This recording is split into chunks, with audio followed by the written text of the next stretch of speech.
مدنی صاحب، میں نے درمیان میں آپ سے پوچھا تھا کہ بچے اس عربی لینگویج کورس کے بعد کس مقام تک پہنچ جائیں گے، تو اس پر اور روشنی ڈالتے ہوئے آپ بتائیں ہمیں کہ 9 اسٹینڈرڈ تک بچہ اگر پہنچتا ہے تو کس مقام تک وہ پہنچ جاتا ہے، کیا حاصل کر سکتا ہے؟ انشاءاللہ یہ بچہ جب 9 تک پہنچے گا تو اس لیول پر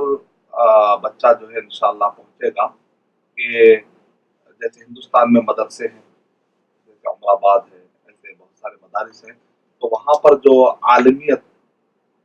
میں پنجم یعنی عالمیت ششم تک ہوتا ہے، یعنی کہ سکس اسٹینڈرڈ کا ہوتا ہے، تو وہاں پر بچہ جو ہے انشاءاللہ پنجم کے لیول پر کم سے کم اچھے طریقے سے پہنچ جا سکتا ہے، یعنی کہ وہاں کا جو 5 سالہ کورس ہے، اگر 6 سال میں سے عالمیت کا جو 6 سال ہے اس میں سے 5 سال تک تو پہنچ جائے گا انشاءاللہ. لیکن اگر استاد اور بچے اچھی محنت کرے، توفیق اللہ تعالیٰ سبحانہ تعالیٰ کی توفیق بھی شامل حال رہی، تو انشاءاللہ وہ 6 ایئر کا جو عالم کورس ہے انشاءاللہ وہ ختم ہوگا. پھر اس کے بعد فضیلت کا جو کورس ہوتا ہے، یعنی کہ 7 اور 8، یعنی گویا کہ 8 سال کا ایک کورس ہوتا ہے، عالم اور فاضل کا کورس 8 سال کا کورس ہوتا ہے. تو اس کے بعد اگر ہمارا انٹر کا مرحلہ اور ڈگری کا مرحلہ اگر پار کر لیں گے تو انشاءاللہ فضیلت کا جو لیول ہے وہ لیول بھی انشاءاللہ اس میں آ سکتا ہے انشاءاللہ. تو لیکن ضرورت اس بات کی ہے کہ ہوم ورک مکمل کیا جائے